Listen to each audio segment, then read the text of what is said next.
Welcome to Pennsylvania Law TV. Today we will be talking about wrongful death claims. My guest is attorney Dave Miller, and he's going to talk with us about this topic. So Dave, thanks for being here today. Thank you. Well, Dave, what is a wrongful death lawsuit? Generally speaking, a wrongful death lawsuit is one brought when the neglect or wrongful act of another causes the death of an individual.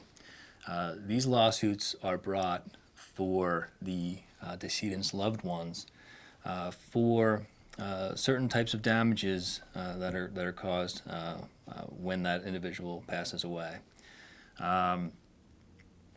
The Pennsylvania law on this is that there's a limited class of individuals that can bring a wrongful death lawsuit. That is the individual's spouse, their children, or their parents.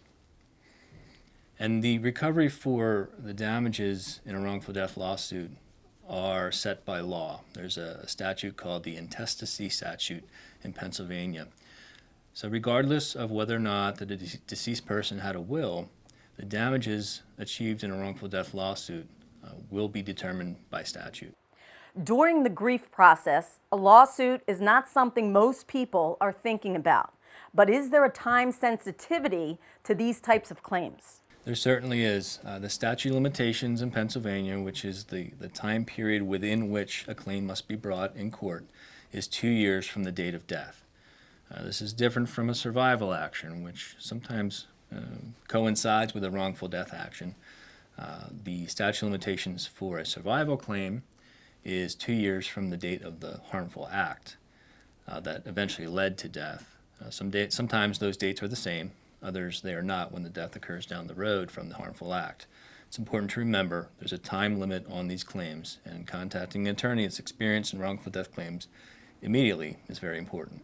And what are the different types of damages that come into play in a wrongful death claim?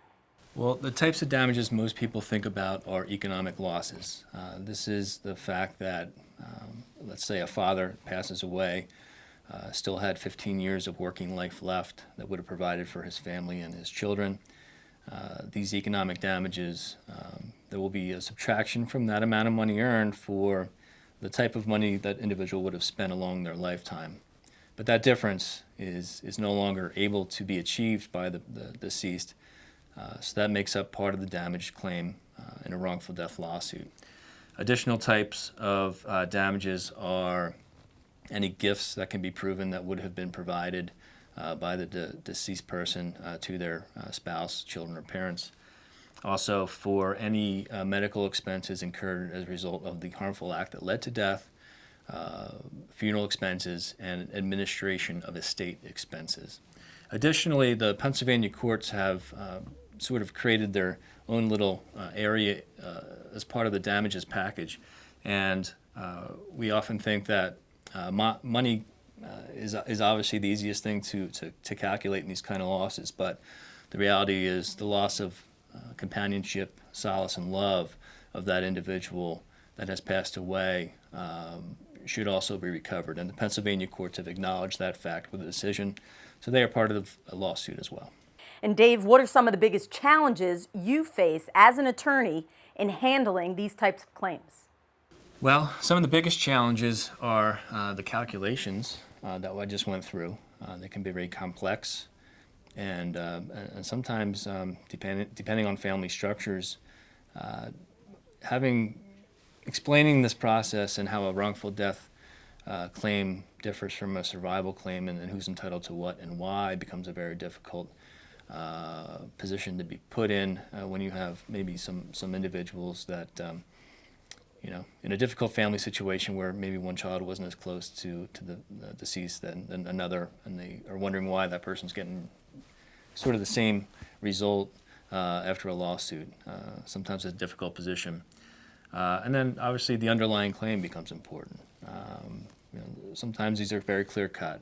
If it's an automobile case and the other party's at fault, it's an easy one to kind of figure out what caused what. But there's some other issues and other nature of cases that connecting the harmful act with the death becomes a difficult challenge, especially as more time elapses between the two. And if someone has specific questions, how can they reach your office? Well, they can reach us on the website at www.o'connorlaw.com or by phone at 1-800-518-4LAW. Well, Dave, thanks for your time today. You're welcome. Until next time, this is Dee Lynham for Pennsylvania Law TV.